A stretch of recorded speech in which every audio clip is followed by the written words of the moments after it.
May I come in, sir? Yes, please come in. Good afternoon, sir. Good afternoon, Very ma'am. good afternoon. Yes. Please give me the code.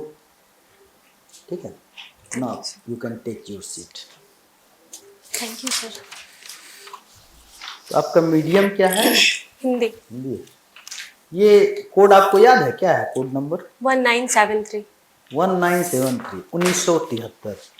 अभी वर्तमान में पिछले 1-2 दिन में इस साल का बड़ा चर्चा चल रहा है. क्यों चल रहा है? अभी फिलिस्तीन ने हमला किया है इजराइल पर. फिलिस्तीन के एक संगठन ने किया. हाँ. क्या नाम है उस संगठन का? हमास. हमास. क्या है ये संगठन? क्या है? टेररिस्ट सर, ऑर्गेनाइजेशन है, एनजीओ है, क्या है? सर ये टेररिस्ट ऑर्गेनाइजेशन है जो कि मिस्र के ब्रदरहुड इस्लाम का जो विचारधारा है उस विचारधारा को फॉलो करता है. और ये जो है वो फिलिस्तीन में इस्लामिक शासन स्थापित करना चाहता है, इजरायली शासन को हटाकर. अच्छा, ये इजराइल अरब युद्ध जो है इसका कुछ दे सकते हैं? इजराइल की हिस्ट्री पे थोड़ा प्रकाश डालिए. क्या है ये अभी जो चल रहा है? हमला किया है, शायद किसी युद्ध के 50 साल पूरे होने के उपलक्ष्य से ये हमला किया गया. सर इजराइल की जो स्थापना हुई थी सर, शुरुआत में फर्स्ट वर्ल्ड वार के टाइम पर 1914 में इजराइल को के लिए एक स्थान चुना था ब्रिटेन 1914 में. ठीक. उसके बाद फिर सेकेंड वर्ल्ड वार के टाइम पे 1948 के टाइम पर ब्रिटेन जो है उस इजराइल का जो भी था समर्थन, मतलब अरब जो है दोनों के बीच में विवाद हो रहा था तो उसको यूएन में मुद्दा ले गया.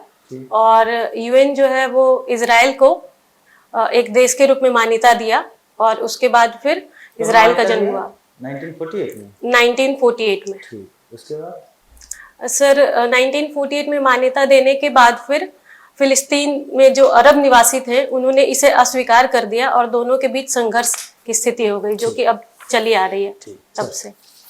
Single window operator A. Yes sir. Cashier. क्या रोल था आपका? सर कैशियर थी मैं, पेमेंट लेती थी और कभी रिसिप्ट पर भी बैठा दिया जाता था. फिर छोड़ दिया आपने जॉब? Yes sir. 2016 में. क्यों छोड़ा? सर शुरुआत में घर पे थोड़ी फाइनेंशियल स्थिति अच्छी नहीं थी तो मैंने बैंक ज्वाइन कर लिया, पंजाब नेशनल बैंक. और फिर मेरा ट्रांसफ़र 2016 में दिल्ली हो गया. वहाँ पर सर मुझे सिविल सर्विस के बारे में पता चला और जो मेरे बैंक मैनेजर थे उन्होंने प्रिपरेशन के लिए समझाया. पर यहाँ पर सर मैं प्रिपरेशन अच्छे से कर नहीं पा रही थी क्योंकि टाइम नहीं मिल पाता था और घर पे भी स्थिति अच्छी हो गई थी, मेरे भाई का जॉब हो गया था तो फिर सर मैंने छोड़ दिया जॉब तो ताकि पढ़ाई सही से कर सकूँ. सर मैं प्रिपरेशन कर रही हूँ बीपीएससी का और यूपीपीसीएस देती हूँ. पिछली बार भी सर मैंने इंटरव्यू दिया था और यूपीपीसीएस का भी इंटरव्यू दी हूँ. कविता के लिए नोबेल पुरस्कार भारत में किसी को मिला है? सर रविन्द्रनाथ टैगोर को. किस रचना को? सॉरी सर मैं रिकॉल नहीं कर पा रही हूँ. अच्छा, स्वतंत्रता संग्राम में साहित्यकारों की क्या भूमिका रही है? सर स्वतंत्रता संग्राम में रामधारी सिंह दिनकर, सूर्यकांत त्रिपाठी निराला जैसे जो साहित्यकार थे उन्होंने काफ़ी ओजपूर्ण और वीरगाथा रस वाली कविता लिखी, राष्ट्रवादी कविता लिखी जिससे लोगों के मन में आशा आई और राष्ट्रवाद का संचार हुआ. तो सर उनका साहित्य का नोबेल पुरस्कार इस बार किसको दिया गया है? साहित्य का नोबेल पुरस्कार सर नॉर्वे के हैं. सॉरी सर मैं रिकॉल नहीं कर पा रही हूँ. अच्छा, साहित्य में आलोचकों की क्या भूमिका होती है? सर किसी कृति के मूल्यांकन करने को उस कृति की आलोचना कहते हैं. और सर किसी कृति के बारे में सकारात्मक रूप से या नकारात्मक रूप से बताते हैं वो आलोचक की उस कृति में क्या लिखा हुआ है और क्या होना चाहिए. अच्छा, किसी प्रसिद्ध आलोचक का नाम बताएंगे भी? सर रामचंद्र शुक्ल. अभी वर्तमान समय में? अभी वर्तमान समय में सर सॉरी सर मुझे याद नहीं है. निराला और मुक्तिबोध इन दोनों में क्या समानता है एक बताइएगा, क्या अंतर है एक बताइएगा. सर निराला जो है वो भी छायावाद से प्रगतिवाद की ओर मुड़ गए थे और मुक्तिबोध जो है वो भी प्रगतिवादी कवि है. मुक्तिबोध की कोई रचना याद है आपको? सर अंधेरे में. ठीक है, थैंक यू. बिहार बजट में महिलाओं से संबंधित कौन सी योजना लाई गई? सर सॉरी मैम, सात निश्चय 2 है, और फिर सात निश्चय 2 में वुमेन से रिगार्डिंग कौन सी लाइन है? सात निश्चय 1 में आरक्षित रोजगार, महिलाओं का अधिकार। सात निश्चय 2 में सशक्त महिला, सक्षम महिला। और बाकी स्कीम नहीं लाई गई है, ये तो सात निश्चय हो गई, कोई हाँ, स्कीम भी आई होगी हाँ, ना? मुख्यमंत्री महिला उद्यमी योजना, और मुख्यमंत्री कन्या उत्थान योजना भी है, एक जीविका योजना है, वो जीविका योजना भी है। किस चीज से संबंधित है? महिलाओं के उत्थान के लिए है, जो कि वर्ल्ड बैंक के हेल्प से चलाया जाता है। 2007 में शुरू किया गया था। इसमें महिलाओं को, ग्रामीण महिलाओं को खासकर सेल्फ हेल्प ग्रुप के थ्रू जोड़ा जाता है, जिससे उनका उन्नयन हो सके और उनको आत्मनिर्भर बनाने पर बल दिया जाता है। अच्छा, न्यू एजुकेशन पॉलिसी सुनी है ना अभी जो आई है? Yes ma'am. इसमें क्या चेंजेस किए गए ओल्ड से न्यू में? मैम, उसमें सबसे महत्वपूर्ण चेंज है कि उसमें वोकेशनल जो कोर्सेस हैं उनको जोड़ा गया है, ताकि रोजगार जो है, हमारी जनसंख्या बढ़ रही है तो रोजगार भी बढ़े, कौशल प्रशिक्षण हो सके। अच्छा, ठीक है। सेक्सुअल मैरिटल रेप अभी सुना होगा, मैरिटल रेप, Yes. ठीक है। क्या लगता है इसके लिए लॉ आना चाहिए या नहीं आना चाहिए?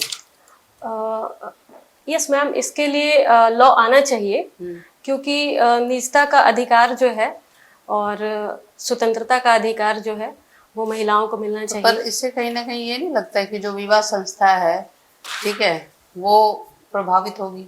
मैम, पहले इसे घर में सामाजिक स्तर पर ही, घरेलू स्तर पर देखना चाहिए कि घर पर विवाद जो है वो सुलझ जाए। अगर विवाद ना सुलझे तो फिर मैम इसे फिर कानूनी कार्रवाई के लिए देखना चाहिए। अच्छा, ठीक है।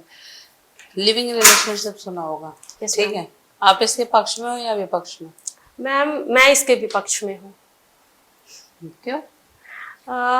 मुझे लगता है कि मैम, शादी जैसे एक संस्था है, तो शादी के बाद साथ में रहना उचित रहेगा। पर सुप्रीम कोर्ट ने तो अभी कहीं ना कहीं अपनी जो गाइडलाइंस दी हैं या जो उनके वर्डिक्ट्स आए हैं, उसमें तो पॉजिटिव अप्रोच में शो करा है इसको। हाँ, सुप्रीम कोर्ट ने पॉजिटिव अप्रोच दिया है। हाँ। परंतु इसमें कहीं ना कहीं फिर सामाजिक स्तर पर खामियां भी देखने को मिल रही फिर है। हमारा आर्टिकल जो 21 है, जो इंडिविजुअल चॉइस वाली बात करता है, फ्रीडम वाली बात कर रहा है, तो वो नहीं लगता कि वो कहीं ना कहीं आपके अकॉर्डिंग?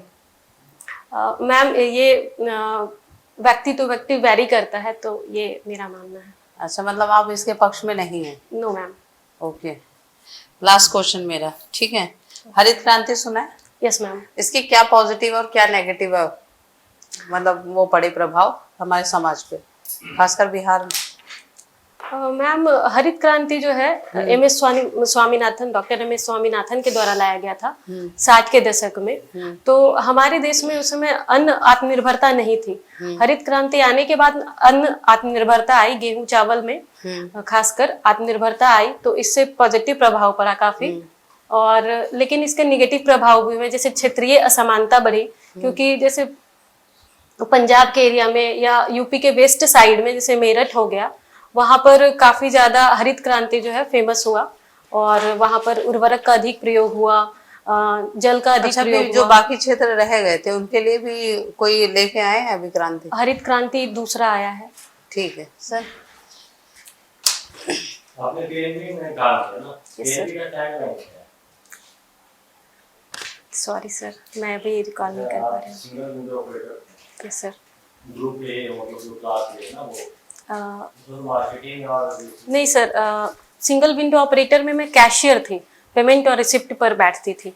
वर्क जो उसका डिफाइन है, भले आपको कैशियर बनाया गया हो पर्टिकुलर ब्रांच में, लेकिन जो वर्क होता है वो जैसे चेक का, हाँ, यस सर, मार्केटिंग का भी काम दिया है। चेक का काम दिया जाता है, आरटीजीएस, नेफ्ट, हाँ, ये सब ये सारी चीजें दी। सारी चीजें दिए जाते हैं। अच्छा, बैंकिंग सिस्टम में जो चेक है और ड्राफ्ट है, इसमें क्या डिफरेंस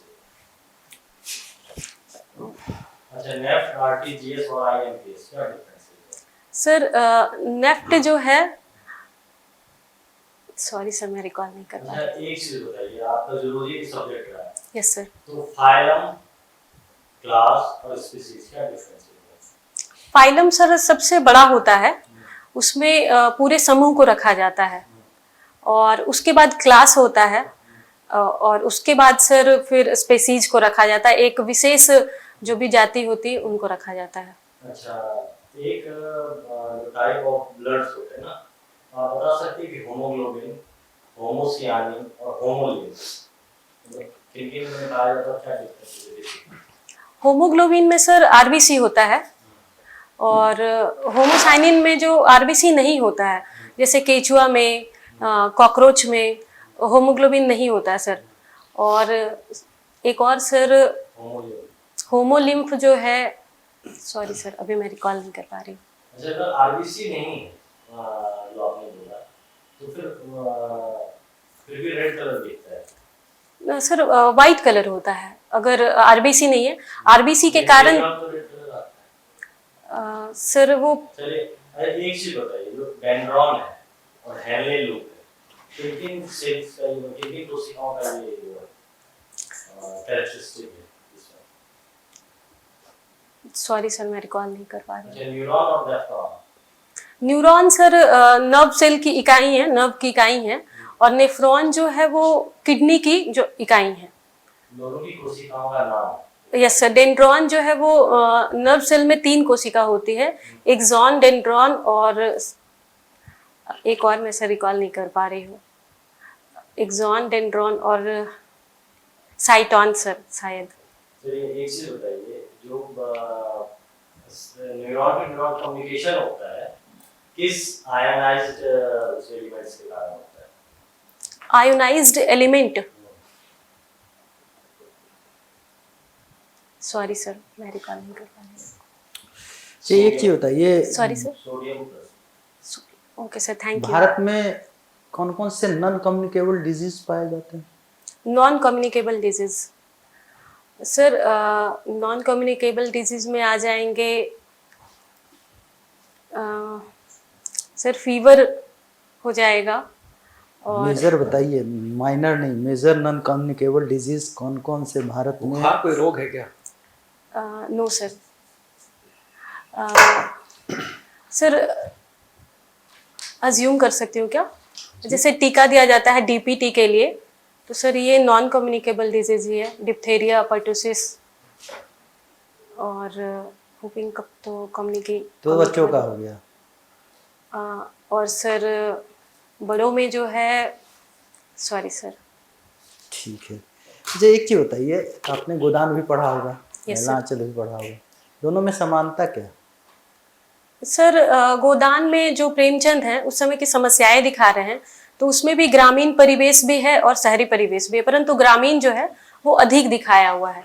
और सर मैला आंचल जो है वो भी आंचलिक उपन्यास है, उसमें भी ग्रामीण समस्याओं पर ही बल दिया गया है। अच्छा, आपने आंचलिक उपन्यास कहा, ये आंचलिक उपन्यास होता किस प्रकार का है, क्या इसकी विशेषता होती है? सर आंचलिक उपन्यास में एक जगह विशेष को केंद्र करके लिखा जाता है, उसको कहते हैं आंचलिक उपन्यास। जैसे फणीश्वरनाथ रेणु जी ने मैला आंचल को पूर्णिया के, इसकी कुछ क्वालिटी होगी ना, Yes, जगह sir. विशेष को केंद्रित करके लिखा जाता होगा, तो आंचलिकता के लिए, किसी भी हाँ. उपन्यास को आंचलिक कहलाने के लिए कुछ क्राइटेरिया होंगे ना, क्या क्या क्राइटेरिया है?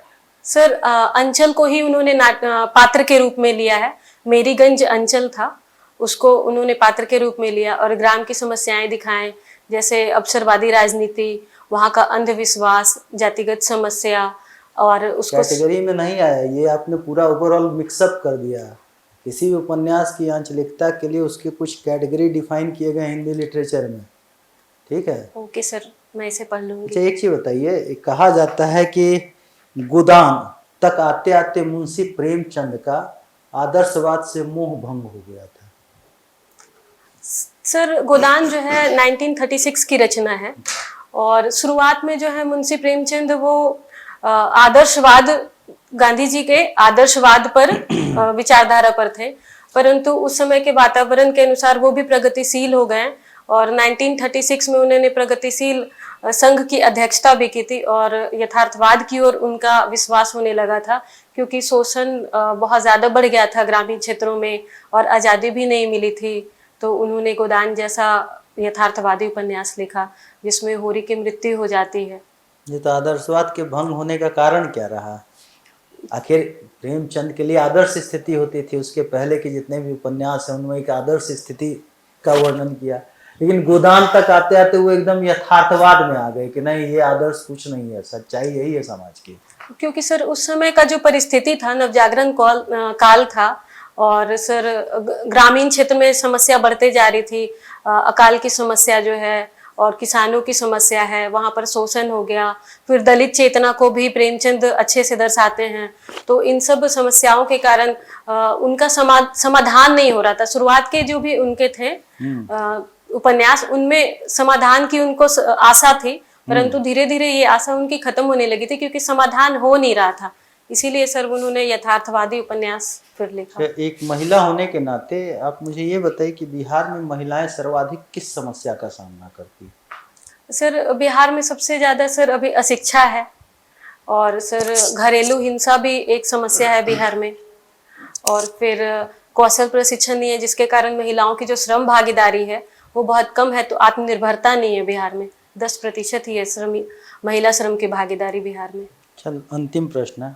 अक्सर भारत में एक रिसर्च हुआ, उसमें 85% महिलाएं अपने को पति द्वारा पीटा जाना सौभाग्य की बात मानती है। तो आप इसमें घरेलू हिंसा को कैसे ला सकती है? सर ऐसा तो नहीं कह सकते हैं, परंतु महिला जो है वो जागरूक नहीं है और अशिक्षित हैं, ये भी एक रीजन है। प्लस पितृसत्तात्मक समाज होने के कारण महिला जो है इस हिंसा को समझ नहीं पाती हैं, या फिर समझती भी हैं तो आत्मनिर्भर नहीं होने के कारण नहीं बोल पाती हैं। ये भी एक रीजन है सर। ठीक है, thank you. Thank you sir.